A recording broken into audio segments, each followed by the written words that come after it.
You know how some things in English just don't make sense? Like we have all these rules, but then the language just seems to break them for fun. Well, today, we're going to dive into one of those weird little corners and solve a mystery that I bet you've wondered about at some point. All right, so here it is, the big question. You probably asked this when you were a kid, right?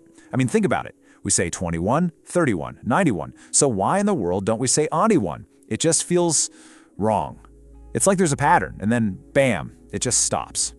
And the answer? It's just as weird and wonderful as the question itself.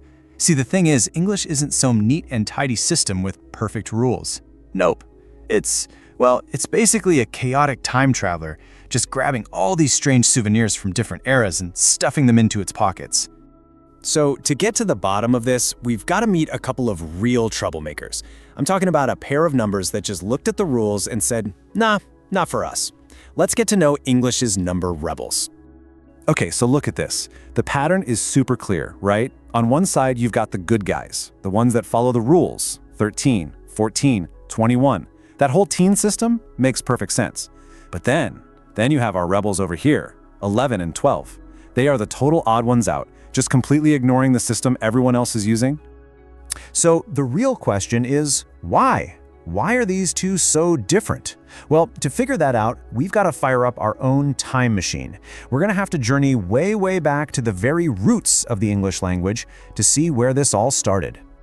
Okay, so picture this. We're stepping out of our time machine, and we're in the world of Old English. This is the language of Beowulf, of ancient kings.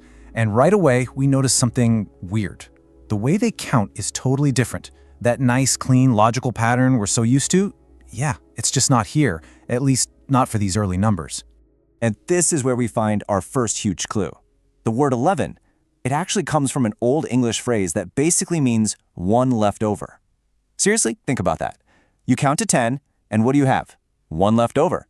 It's not 10 plus 1, it's one left after 10.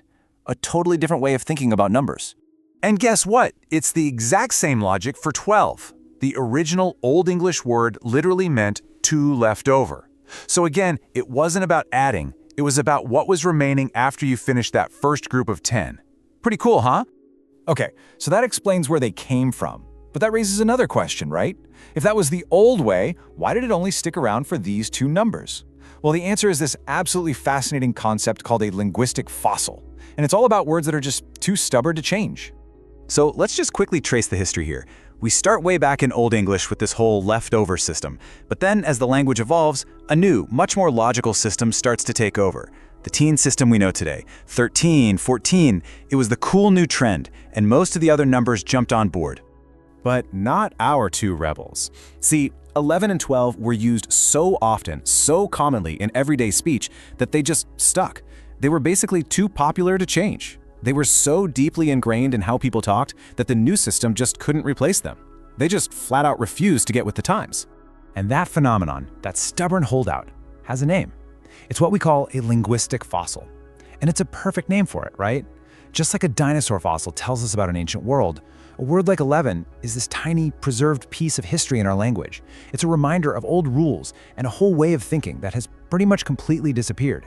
So when you think about it, our language is just filled with these amazing little quirks, these weird reminders of its own long, complicated history, all hiding right there in plain sight. And there's this one line that just sums the whole thing up so perfectly. It basically says that 11 isn't onety-one, because at some point, way back in history, everybody just sort of collectively decided, you know what? Nah, let's keep this one weird. And I just love that. So, really, the big takeaway here is this. The next time you come across a strange word or a grammar rule that seems to make no sense, remember this story. These little quirks, they aren't bugs in the system. They're features. They're absolute proof that language is a living, breathing thing, and they're fascinating little windows into our own history. And that kind of leaves us with one final fun question to chew on, doesn't it? 11 and 12 can't possibly be the only ones. So, what other linguistic fossils, what other weird little pieces of history are hiding in the words that you use every single day? Something to think about. Thanks so much for diving into this with me.